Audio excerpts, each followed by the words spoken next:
Hello everybody, good morning, welcome to the United Stand. I'm Mark Goldbridge and this is your latest Manchester United news and transfer news as we discuss a potential late steal from Manchester United. Are United conducting a secret plan to basically destabilise Manchester City's midfield pursuits? Nmecha, Bruno Guimarães and Anderson. City can't sign them all, and Man United approaching them all in the hope that they can get two of those players. We'll talk about that and some latest news around that. Also, Ahmad exit hint. He's put out quite a... well, some people are reading too much into it, I think. We'll talk about the Insta post that he's put out, I suppose. Paul Scholes has been talking about Michael Carrick. Got a little bit on Bruno Fernandes as well. Some interesting fixture changes coming up too. And also a few other bits I want to get into as well. So, of course, as Vex said, they might relegate City and then we've got a free hit. Well, look, I think look. Let me start off with the Ahmad story first, because I think first and foremost, as much as it might not be the big story that I want to start off with, it's definitely worth just mentioning it at the start, because I think there needs to be some clarity on this around what he said. So basically, he's posted on Snapchat, actually, what is meant to grow does not stay in the same place forever. So, look, it's 2026. People read into things in many different ways, as is their right. What is meant to grow does not stay in the same place forever. Is that an indicator that Ahmad's not happy and he's saying, you know, I've been at United for a few years, maybe I want to go somewhere else at some point in my career? No, it's not that. I think Ahmad's very happy at Manchester United. You can see that in his behaviour on the pitch and off the pitch. I think what he's saying is that in personal growth, things can't stay the same. So if he's out of the team, it's something new.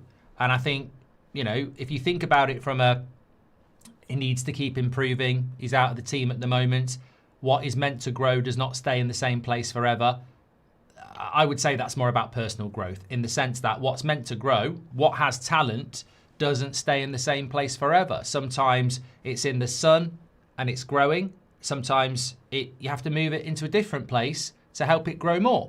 And when you look at it from Man United and Carrick's point of view, Ahmad is out of the team justifiably to help him grow. I think that's what it is. And I think it's an acknowledgement of that from Ahmad. Like, there's no point keeping Sesko out the team to put Ahmad on the right wing and Mbermo up front, because we're winning games because of Sesko. So Mbermo goes to the right wing and Ahmad goes to the bench, because he's not quite where he needs to be.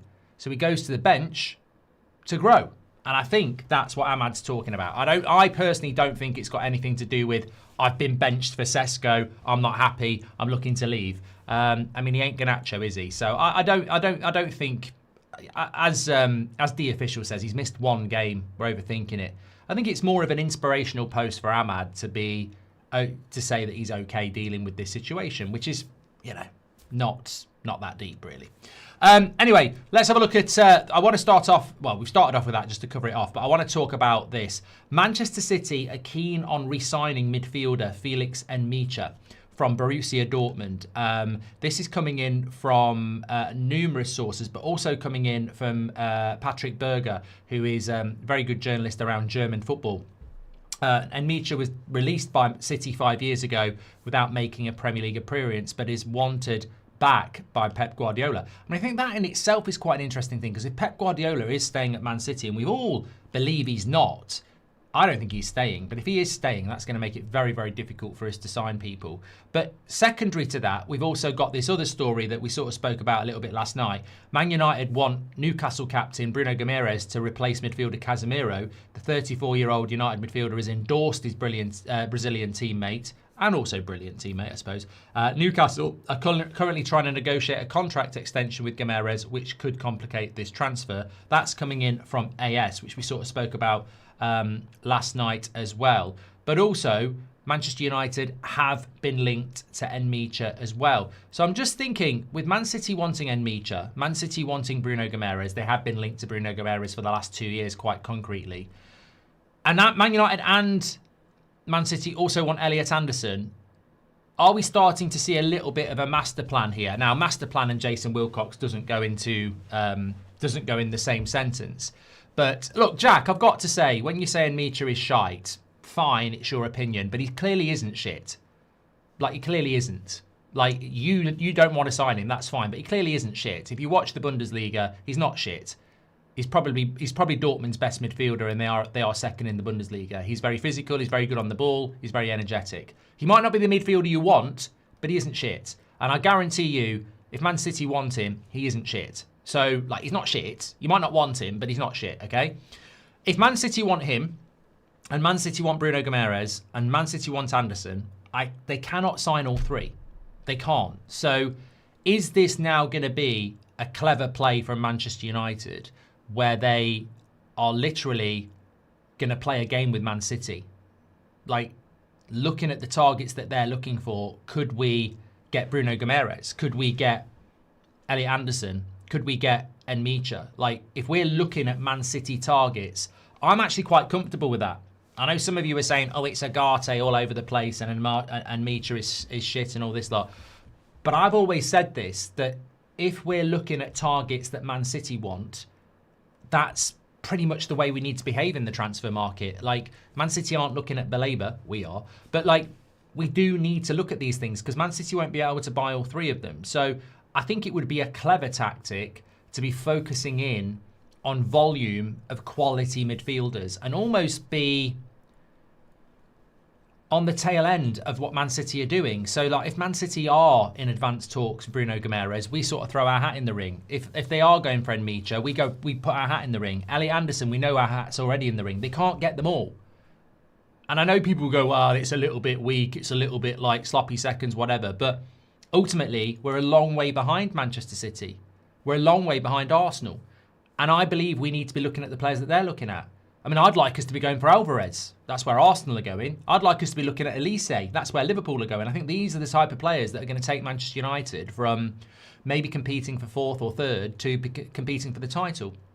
And I think the competition for Champions League places, I was having this conversation with somebody at the weekend, I think the competition for Champions League places now almost dictates that you've pretty much got to try and get yourself in a title race to be in the Champions League. I know there is still the gap between Man City and Arsenal, but I think that gap is going to start to get closer. If you look at Liverpool last year, they won the league. We're now competing with Liverpool for third. So think that the gaps are getting smaller all the time. So look, I'm hoping that this is a sign that Man United are looking at players that Man City are looking at. I haven't got a problem with what happened in the summer last year. Arsenal were debating whether to go for Gyökeres or Sesko. We got Sesko. They got Gyökeres. That's what I'm talking about. This might not sit comfortably with some people, but it sits very comfortable with me in the sense that we've got to go for the players that the Arsenals and the Man Cities want because they won't be able to get them all. And if we go for players that they want, that's going to make us stronger. Arsenal wanted Sesko. Arsenal wanted Sesko. They did. They just chose Gyökeres. They were very close between the two. It went on for about 6 weeks. There were people in Arsenal saying go for Sesko. There was people in Arsenal saying go for Gyökeres, and they went for Gyökeres. We got Sesko. Look at what he's doing. If we'd gone for, I don't know, Liam Delap, did Arsenal want Liam Delap? No. And this is what I mean. I think it's a really clever ploy. It doesn't sit comfortable with some people. I understand. I don't want to be in this position, but until we're in the position I want to be, I think this is the way you need to behave. When you're Man City, you pick the best. You know, you go for the best. We're not there. To get there, we need to get players that they want. It's what they used to do when we were on top. When they were the noisy neighbours, they used to get players we wanted. This is how you get back to the top. So if Man City are going for people like Bruno Guimarães and Anderson and Nmecha, then we should be looking at those players as well. And I do wonder if that's our tactic now. And I wonder if it's a tactic that we've not picked up on because we did do it with Sesko last year and we could do it this summer. We know we're going to do it with Elliot Anderson. What I would say is I definitely think that Nmecha, Stiller will be two targets from the Bundesliga. I don't think Bruno Guimarães is going to be a target for Manchester United. Speaking to somebody this morning, they were like, well, it just doesn't fit with the way Wilcox, Barada and Sir Jim Radcliffe are working. They have a Chelsea model, which is wrongly or rightly something they admire. And they're very big on not buying players over 26 and buying younger players with sell-on value and potential. So Bruno Guimarães will be no. Ryerson from Dortmund will be no. We won't buy players over 26. Which is unfortunate, because I don't agree with that. I think that's a poor tactic. But until they break that rule, which they haven't done yet, and they've been very public about it, Bruno Guimarães won't be a target for Man United. And the reasons are, he's over 28, he's over 26, well, he'll be over 28 in the summer. He's over 26. He's going to demand a good wage. I would say he'll want 200 grand a week. And he's going to cost around £60 million. So United won't do it. But I agree with the comment there from Gabrielle, one of our moderators and members, saying we do need leaders. Bruno Guimarães, look, we can move on from this very, very quickly. The reason we should be buying players over 26 is because look at Chelsea. I watched Chelsea at the weekend. For the second year in a row, Chelsea were in a title race in early December. And for the second year in a row, they're in a Champions League race in February and March. They drop off because they have no leaders. They buy loads and loads of young players who do not have the experience to deal with a Premier League season. They just can't do it. And they keep buying young players. They've not changed their policy at all. They keep going for players under 24. I think it's 24 at Chelsea. I don't think it's even 26. It's not working for them. It just doesn't work. Now, Pep Guardiola wanted to sign Bruno Guimarães last summer. And look at where they are. And look at Arsenal. I think Arsenal bought a few experienced players in the summer as well, players over 26. The two teams who are fighting for the title do buy experienced players. And we're following the Chelsea model. And I don't know why we're obsessed with Chelsea. I really don't. You know, some people say it's because Sir Jim's a Chelsea fan. I don't know. I don't know whether that's fair. But the reality is we do follow the Chelsea model, and I disagree with it. You can just watch Chelsea and see the lack of experience hurts them. And if Bruno Guimarães is good enough for Pep Guardiola, he's good enough for us. And I think that's why. I don't want us to go and buy 6 players who are 29. We've had some bad experiences with 29-year-olds. I mean, Sanchez didn't work out very well. I personally think Casemiro, for the price, hasn't worked out amazingly well. And Varane, as well, didn't work out amazingly as well, as much as I like them. But Van Persie worked. And also, I think players are playing for longer now. So I would like us to be going for Bruno Guimarães, but personally, I'm dismissing it. I'm not even including it, because until United prove that they're willing to sign players over 26, I just think, unfortunately, and you know it irritates me, we just have to go, well, straight away, he's over 26. And you'll still get journalists linking us to players, but until we break that 26 barrier, I just can't see it. Ian O'Connell's in the chat. Have a great day. Roll on tomorrow. Oh, Ian, I'm so excited. I'm so glad that we've got a match tomorrow. I'm so glad. Beth was in the group chat this morning saying, roll on next season when we've got 2 games a week. It just changes your week, doesn't it? Completely. It makes you just feel different when you've got 2 games. It's great. Absolutely. Smash a like for that. Mark, as long as Wolfmada, or whatever way you spell it, that name starts, we win the game as soon as it starts, is back. Oh, he's talking about Voltameda. Okay. Dan the Real says, hi Mark, are you not worried that when United lose their first game under Carrick we might spiral, or do we have the mentality to fight back? Look, this is going to sound really weird. There's part of me that's it has to happen. We need to lose a game. We do need to lose a game under Carrick. We need to see the reaction. We need to see it. I remember Ollie saying it. I don't want it to happen yet. I don't think we'll lose any of the next 3 games, but we saw. I think deep down we all know we need to see everything. It's like going out with somebody and you think they might be the one. You need to see them ill. You need to see them angry. You need to see them in as many different situations as you can to learn what they're all about. So we do need to see Man United lose. It would be a very hard decision for the board to make if we don't lose a game before the end of the season, because it sort of forces you to give him the job without knowing how he'll react when you lose.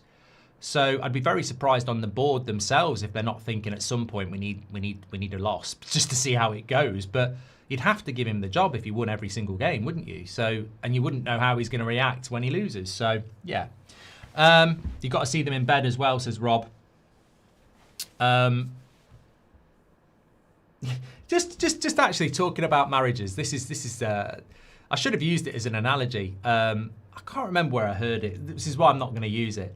It really made me laugh. I love a good analogy. And they were like, I can't remember what it was. I think it might have been a comedy. And something disappointing happened.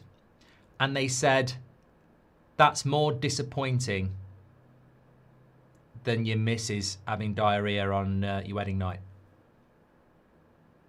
And it might go over people's head, but just think, that's more disappointing than the bride having the shits on your wedding night. Because obviously, I'm not talking about what way you might, I'm not saying that's where you're going to go on wedding night. What I'm saying is, on wedding night, people are looking forward to a good time. So if your bride was ill, you're not having a good time, are you? You're certainly not going anywhere there. But the point is, you're not having a great time. And I just thought, I wasn't going to, that just came into my head because of talking about whatever we were talking about.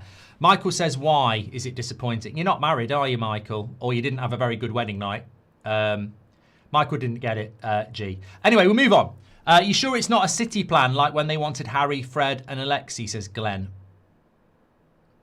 Yeah, you can flip it. It could be City talking to lots of midfielders to try and throw us off the scent.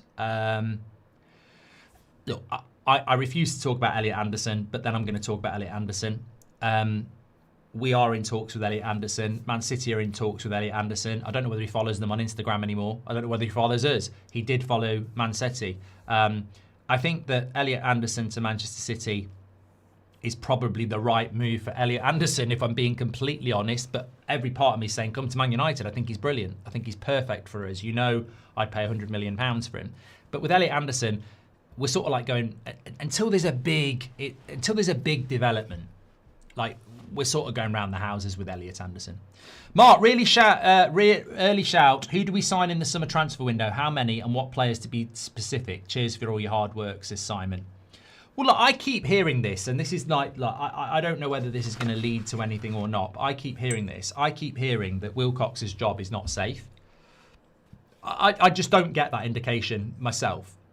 There is this dream, Simon, in my mind, that we already have a director of football in Favel who has an in to the likes of Stiller. He was the mastermind around Sesko. He could get us Nagelsmann. I have this dream that we sack Wilcox, we give Favel the director of football job, we bring Nagelsmann in, we get Stiller in, and we really start to build a football club like we should have done with Rangnick. That is my dream. And in that dream, we bring in 6, 7, 8 players. And we really start a proper build with a proper director of football. In reality, you know those little Instagram things you see where it's like, Mount Everest, climbing Mount Everest, and it's lovely music. And then it goes reality, and it's that crap recorder music, and it's all, the sun's, the snow's all horrible and shit, and there's loads of people there. I feel like I have this dream, and it's great music, and it's United on the rise, and Nagelsmann is the manager, and Favel is the director of football, and we're bringing in people like Stiller, and Bruno stays, and we build a really good team, and it's very exciting. And then the reality with the crap recorder music is Wilcox in charge, not buying very much, retaining all the shit, and yeah, United continuing to be shite. I don't believe the rumours. And they're not massive rumours, but I don't believe the rumours. But look, let's get real here. If Sir Jim Radcliffe was worth his salt, he would have sacked Wilcox anyway, because the guy has basically presided over a big steaming festering shit for the last 2 years. Every decision he's made has been terrible, from Amrim to transfers to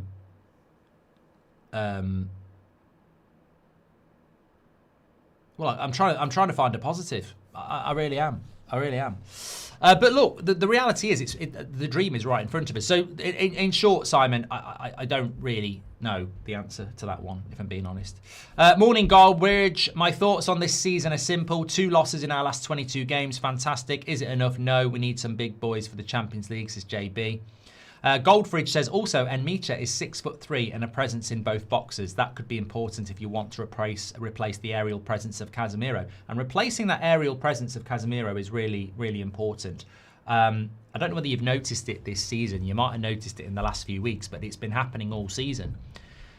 It started in September. Like, we're really good at set pieces. And when you watch Everton crowding Le Mans trying to foul him, or you watch Arsenal and their NFL plays, fair play.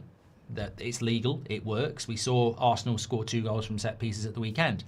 But our set pieces are almost traditional. When we see a corner from United, it literally is just a cross, traditionally, back post, penalty spot, wherever, and Maguire or Casemiro win it. There's no NFL play going on. There's no barge him or, run around the keeper and tickle him. It literally is just a good cross into an area that Maguire and Casemiro can attack in a traditional sense. A little bit like Van Dijk does for Liverpool. So losing Casemiro will stop that. You can't ask Manu to do that. He can't do it. You can't ask Bruno to do that. He can't do it. So you do need to look at that, because Casemiro's gone. So you do need to look at that. And realistically, there's not many midfielders that we're looking at that are very good in the air. Bailey says our set pieces are normal. I mean, I don't know whether you're rage baiting, mate, but we've literally been shit at set pieces for about 5 years. There's definitely a huge improvement, and that's why we are ranking very highly for set pieces in the Premier League this year. Congratulations to your 50th birthday, says Gabrielle. That's for Millie and me. There we go. Lovely little message there. I thought you were saying it to me then. I was saying you cheeky git. I'm not 50. Amit says, if we don't get Anderson and Stiller, who would you go for? God.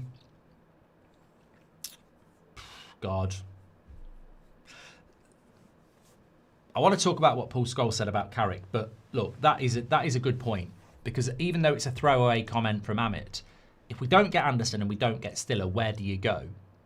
Well, we know the club's going to go for Baleba, but straight away that's a red flag. Wharton, I think is I don't know whether that will work or not. But that's the problem for me. If Manchester United want to be successful, it can't be what do you do if you don't get Anderson and Stiller. You've got to go and get better than that. You've got to get the quality in. Because if you don't get that quality in, then how do you ever improve? My big fear with Man United, and it fits in with what Paul Scholes is saying, and I'll read it in a minute because it's very interesting what he said about the next Man United manager. My theory and fear with Manchester United is that they're just we're very happy with, I think, you hear bits from within the club, but you're not going to get this. And I don't have this. This is just a theory. I think in the boardroom, it's been said, we're never going to win the league anyway. If we can just be in the Champions League for the next 3 or 4 years, it would be amazing.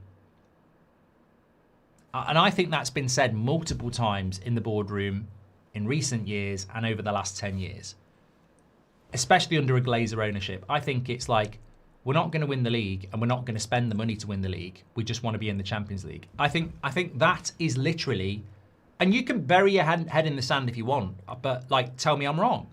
I don't think this football club has got any ambition to win the Premier League at all. Because we know what it takes to win the Premier League and we've never done it.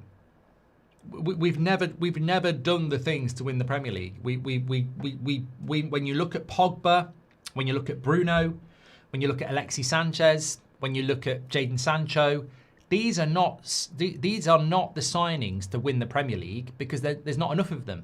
And I know some of them didn't work out, but it's always one big signing a summer. It's one big signing and a few peripheral signings. That's not Premier League. That's not winning a Premier League. You don't do that. You don't just buy one big player and then go, that's enough. So we've never spent in the way it takes to win a Premier League.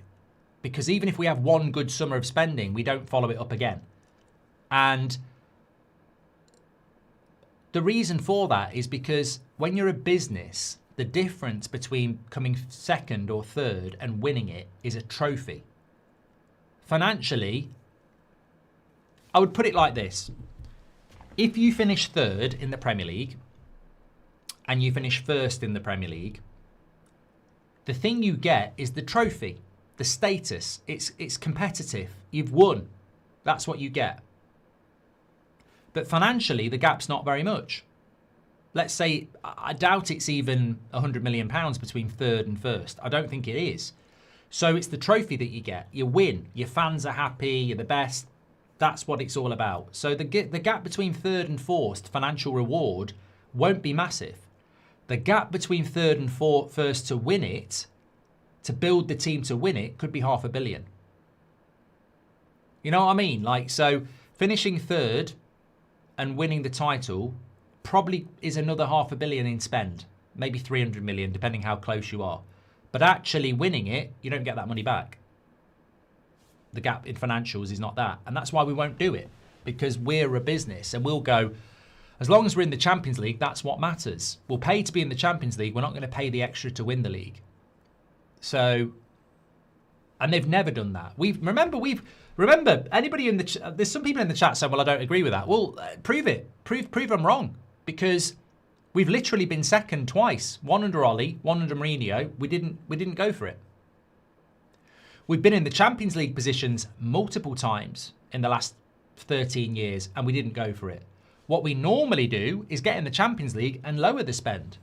So it'd be very interesting what we do this summer, because I don't remember a summer where we've qualified for the Champions League and then spent big. We normally spend big to get in the Champions League and then cut the savings. So it'd be interesting to see what we do. But look, I might be wrong. I'd love to be wrong. But I personally think if you could plant a little bug in the boardroom, you would probably hear the words, we're never going to pay to win the league. We just want to be in the Champions League every year. And that's not what I want. And, you know, maybe if we finish third for the next 4 years and I was saying I'm not happy about that, people would say you're a moaner, but that's not, you know, third place is not Man United. Second place is not Man United. We should be winning things. We didn't spend last January to help with the Europa League, which would have led to the Champions League football as well, says Patrick Lynch. Yeah. Well, it's going to be very interesting this summer transfer window. It'll be very interesting indeed. Apparently, Voltemeda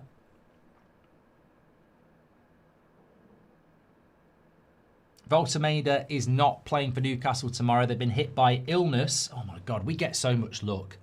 We do get lucky, don't we? Red cards, injuries. So Nick Voltemeda has not trained since the weekend and is doubtful for the match tomorrow. I don't know whether that's a good thing or a bad thing. Jacob Ramsey is back. Sounds too soon for Livramento, who's got a hamstring. Miley, Bruno G, Kraft, Shah, all out. Well, they're not missing that many then, are they? We could do with a couple of more getting the shits. I thought they were going to say like Tonali and Gordon, which I'm not wishing the shits on them at all. I'm just saying, like, I mean, Voltemeda's not necessarily a player that we're going to worry about too much, I don't think, judging by the chat. Thing about Voltemeda is, obviously I covered the Bundesliga, but he'd gone when we started covering it, and he was at Stuttgart with Stiller. And they called him Volta Messi there, which is obviously a very good nickname. And Bayern Munich did want him. But you do sort of look at him and go, was that Newcastle just desperately signing a striker because they'd missed out on everybody? Because I don't think Voltemeda's that bad. I just don't think he suits their system.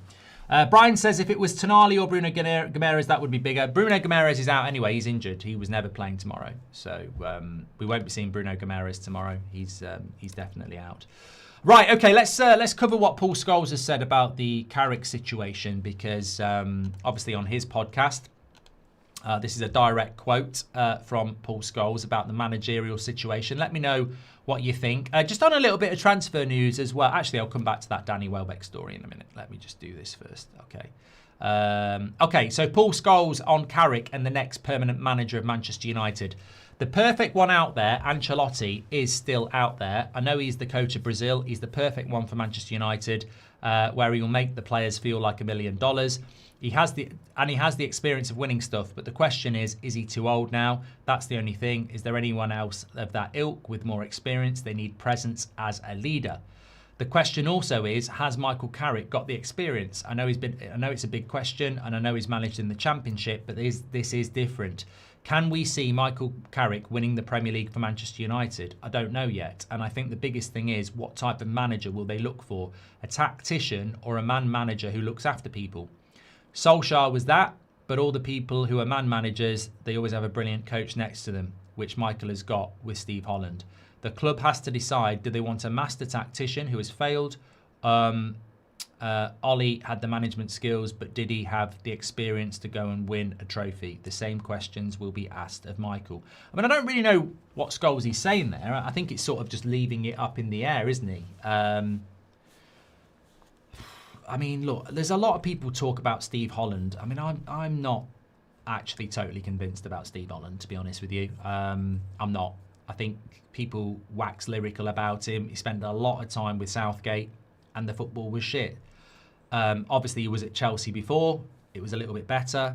And he has done a good job with Manchester United whilst keeping it quite simple, in my opinion. If we want simple instructions, I think Steve Holland obviously has a lot of success. We've seen it in the last few weeks, and we saw it with England, who did get to Euros finals and World Cup semi-finals. So, look, a simple tactical coach, I think Steve Holland can do a job.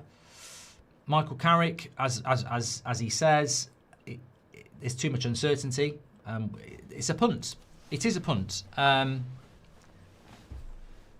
me, I'm not going to go over what I've said before. People just, people overreact to things. The reality is I wouldn't give Michael Carrick the job at the moment. But it also really does depend, to turn a different leaf, who's out there? Who are we going for? Again, we sort of always end up back with Jason Wilcox, who is absolutely shit at his job. So, and he decides who gets fired, he decides who gets sacked. And I think that the debate about Carrick is great. The debate about Nagelsmann or Enrique or Ancelotti is exciting. But what we always going to have to keep coming back to is that the guy who's going to make this decision is Jason Wilcox. And he's crap. He's absolutely crap. He's got no idea what this football club's all about. So, look, the reality is, do you think Luis Enrique or Nagelsmann or Ancelotti are going to work for Jason Wilcox? They're not. So we're already limiting the talent pool of what we can do. I would say Jason Wilcox recruiting the Man United manager is like Man United signing a midfielder in the summer, but saying we're only going to buy people who are under 26 and live in Spain or a Spanish, like those parameters massively limit you. And Wilcox as director of football, the parameters that he puts in place are going to massively limit us, because we know he likes to get involved, and we know he likes to have the final say, and we also know he's not very good. So this is the guy that's going to recruit our manager. So I don't have a lot of trust in it. I don't have a lot. The guy who's going to decide, I don't trust. So we can have all these conversations, but let's cut through the crap. I mean, Paul Scholes is dancing around the issue a little bit there. Do United do this? Do United do that? The guy who's making the decision, I don't trust him. I don't think he's shown any evidence that he can do this job, and also he's got no experience himself. So when Paul Scholes says, are Man United going to go for an experienced coach or somebody that's a punt with very little inexperience, that's exactly what we did with our director of football. I mean, he's literally a Man City youth coach and then one season at Southampton who'd been relegated. So I think that that's the overarching thing that concerns me, is the guy who's making the decisions is out of his depth and inexperienced. So This is why if you had Ralph Rangnick as your director of football, or you had Berta like Arsenal, like if Arteta leaves Arsenal, they've got Andrea Berta, who has massive experience, massive relationships, literally probably knows every top manager in football and is respected and could probably pick up the phone to Nagelsmann or Ancelotti or Enrique and say, Mikel's left, we need a new manager. This is how I work. I think you'd be brilliant at Arsenal. And they're gonna have a queue of top managers. United have got Wilcox ringing round saying, Amorim, yeah, fucked him up. Yeah, absolutely fucked him up. Yeah, and I'm still standing. Anyway, I'm looking for another manager. I don't really know what I'm doing, but if you start causing me trouble, you better be ready. I will fuck you up. Yeah, that big time. Yeah. Hello. So this is the guy making the phone calls, and it doesn't get spoken about because the British press are terrified of saying anything truthful about the Man United board because they might not get a press conference. So, have you noticed? I saw a piece in The Athletic this morning. All they're doing at the moment is writing positive pieces about Michael Carrick, and I don't even think it's because they want Carrick to get the job. They're just arse-licking Wilcox. Everything they write is, oh, Carrick this, Carrick that. The story to every journalist out there that covers Man United, you know what the story is? The recruitment of this manager in the summer is massive for Manchester United. It's the next 3 years.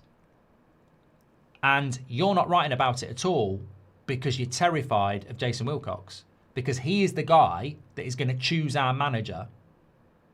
And like I just said there, if you've got a respected director of football who knows every manager in the world, we're laughing. We've got a guy from Southampton who's made loads of mistakes, has literally just sacked a manager costing us £25 million, who wants to be a head coach himself, who is apparently going to recruit the most important manager of Man United's recent history. That's the story. He's not the guy to do it. And nobody wants to talk about it. But he is the guy who's going to recruit our next manager. That's the story for me. Patrick Lynch says it's not only about working with director of football in the now, but do top managers think that the director of football can provide them with what they will need in the future? Everything in the last 2 years points to no. Well, yeah, and look, I think this is a very good point, because if I was being recruited, whether I was Carrick, Nagelsmann or whoever, and Wilcox and co say to me, we're going to back you and support you and we're going to get you the players we want, in the back of my mind, I've got to go, this sounds very similar to Ten Hag, very similar to Amorim, very similar to Mourinho, very similar to Van Gaal, very similar to Ollie, and every single one of them didn't get what they wanted. And every single one of them ended up being the blame. And the next manager will be the blame. But you know what's really funny? Ange Postecoglou got sacked by Spurs. And when he was, he constantly said about issues with mentality and everything like that. He goes on the overlap and says there's issues with mentality there. And because Spurs are doing shit again, all the Spurs fans are like, Ange was right. But when Ange was there, get Ange out. Because the manager always takes the blame for other people's problems. And the problems at Spurs are still there. And the problems at Man United are still there. And you can keep putting managers in. But if those managers don't get what they need, they'll be gone. 300 million budget. We better secure Anderson first priority. That will set the benchmark for second midfielder that complements Anderson and Mainu. What are your thoughts on that, says Amit. I think, Amit, hopefully we have got that budget. I really do. What are your thoughts on the PSG nonce situation, says Mant. Don't know what it is. And we didn't spend last January to help with done that one as well. If Ugarte departs, Man United must sign 3 midfielders, says Amit. I completely agree with you on that one. Just reminded me about Bruno, actually. I spoke about Bruno last night. And I think it got clipped up by our socials about the Bruno deniers who won't give him any credit, despite the fact that he's only one of 3 players in our recent history that have got 100 goals and 100 assists for Manchester United. So it got clipped, and I was looking at some of the comments, and, I don't really normally notice, but I was just looking at some of the comments, and it was like, you're one of the biggest ones. You're one of the biggest cheerleaders against Bruno. You're one of the biggest haters. And I was like, I don't normally jump in not two-footed on stuff like that, but like I'm sure most of you know from watching the channel, like there is context. Like I don't know how long many of you have been watching. If you're new, please do subscribe. But like I spent 6 months talking about Bruno Fernandes. Like nobody really even knew who he was. Like I was obsessed with Bruno Fernandes. Like absolutely. He's always been one of my favourite players. But like any relationship, whether it's your wife, your brother, your sister, your mother, you know, it's not all good. You argue, you fall out, you don't like them, you do like them. I have been hard on Bruno at times. I know I have. But I've never not said, he's not one of my favourite players.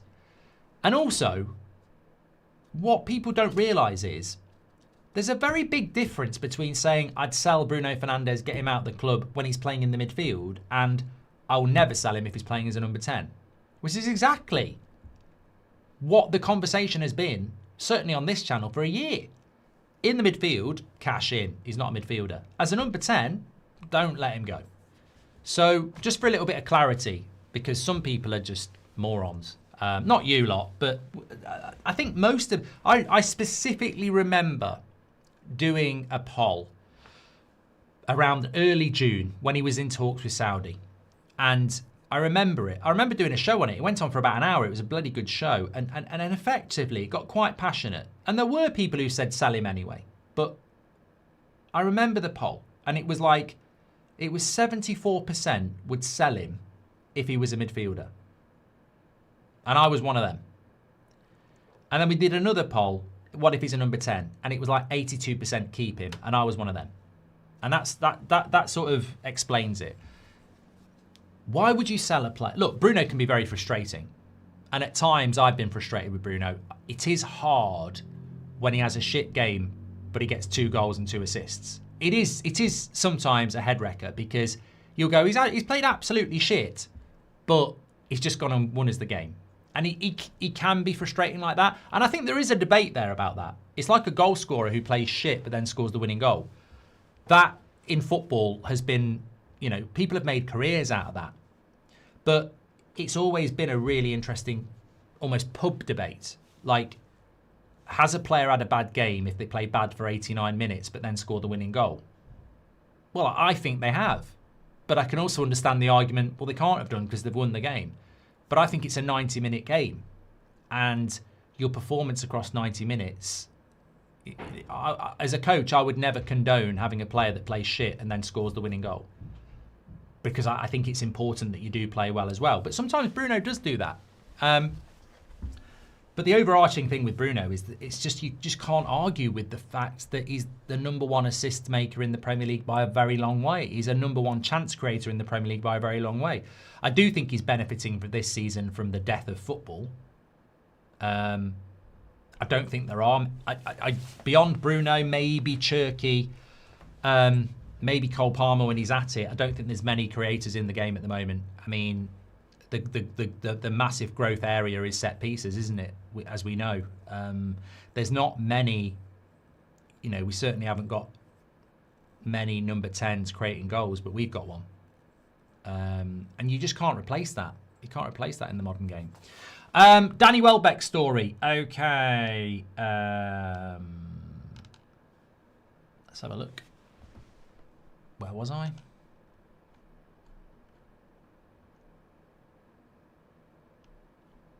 There was something about Danny. Oh, yeah, Danny Welbeck. Some people were saying Danny Welbeck to Manchester United in the summer. Not going to happen. Ricky might be unhappy. Some of you might be unhappy. That experienced striker for one season. Should we bring Danny Welbeck in? I actually, when I heard this, I was like, I actually don't mind this. Imagine Danny Welbeck back at Man United for one season as a backup to Sesko. We've got Champions League football. I was like, that sort of works for me. He's just signed a new deal with Brighton for another season. So it won't be happening. But you know what?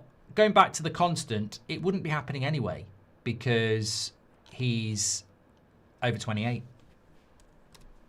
So we wouldn't have done it anyway, would we? But it can't happen now. Also, I've been sent this as well. Man United have added Borussia Dortmund boss Niko Kovac to their short list for their next managerial appointment. They won't do that. They won't do that. Like, look, sometimes it's more like 36, not 26, says Jims. Sometimes, as I've always said to you on the news show, we're here to cover the news. Absolutely fantastic. I love it, and hopefully you enjoy it as well. But I think sometimes some people don't understand the concept of the news show, in the sense that we're here to talk about the news and react and debate it. And sometimes it will feel like it's quite credible news, and sometimes it will feel like it's total shit news. We're not going to go for Kovac from Dortmund. Maybe Favell has mentioned him, Dortmund, Bundesliga, I don't know. But we're not going to go for that type of coach. We will not go for a European coach that's not high tier. So like Ten Hag, Amorim, they were European coaches with potential. We've done that. We won't do that again. If we go for a European coach, and I think we will do, we could do, and we should do, it will have to be high profile. So Nagelsmann, Enrique, Conte, Pochettino, Ancelotti. And I agree with that. I think if you're going to go for a European coach, you've got to go and get the best. But I also think if you're going to go for a British coach, you've got to go and get the best, and there aren't any. So the next manager of Man United has got to be wow for me. It's got to be the wow factor. But I don't think we'll get it. I think we'll go for the owl factor, because it'll be Wilcox. But I feel that this managerial appointment is the most important managerial appointment we've had since Sir Alex left. We have fucked up so many times. It will be for the next 3 years. We have to go for the wow factor. It's got to be something that everybody sits up and goes, Manchester United. And I don't understand why we don't do that anyway, because we're so brandified. Like, when we got Mourinho, the share price went up massively when we appointed Mourinho. Not just because it was Mourinho, but people were like, Man United are back. That's a wow manager. And you go back historically and look at the share price. When we appointed Mourinho, it went woof. Well, we're motivated by money at this football club. We need to go for the wow factor. But with Wilcox, Wilcox takes the W, doesn't he, and turns it into the owl factor. Right, that's me. Thank you for everybody. I've got to go and do the show with Terry. I forgot. Hot takes. Okay, right. Well, I'm going to get a cup of coffee first. Take care, everyone. We've got Carrick's press conference coming up for you at, I think it's 1:30. We've also got, I'm live at 7, I think, tonight, because I'm watching Wolves against Liverpool, hoping that Wolves will get a result, because that's a big game for us. So I am live for that. And I just want to give a big shout out to everybody that's been following Gold Devils FC on Instagram, our Baller League team. We're on 9,100 followers, and we've only been up and running for like a day and a half. So if you want to follow that story, our signings, I'm also posting the kit on there today. So Gold Devils FC on Insta, we're nearly at 10k, but I will have the sample of the new kit for the Baller League team coming out today, and we'll be posting that exclusively on Insta as well, which I'm very excited about. It might be something a little bit like one of those. I'm just saying. Take care, everyone. Speak to you all in a bit.